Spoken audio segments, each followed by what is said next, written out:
This is going to be a pretty quick one because I don't have a lot of time. If one of these is out, this one is out. The display wasn't working whatsoever. There's really no repairing that.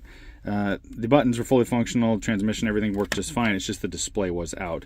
So in order to get this out, you have to pull some of these tabs off. You got to start with one right here. They just pop out.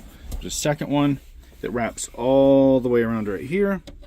And then there is a third one actually on the bottom, which pops again straight out. And then there are 4 Torx screws. What size are these? These are T25.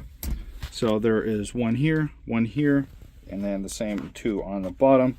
And then you kind of slide this out a bit, be even top from bottom, and you can't fully get it out, at least I couldn't all the way. What I had to do was get these tabs. I had to press with my finger and then put a screwdriver in here and just pull. And once you put pressure on it, they do, both sides do just pull out.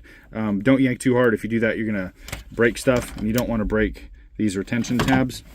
Then this is stuck in there. You have to pop that out. A good tool for that is one of these. And then right here, the backing is actually a lever. Don't press and bust pieces off right here.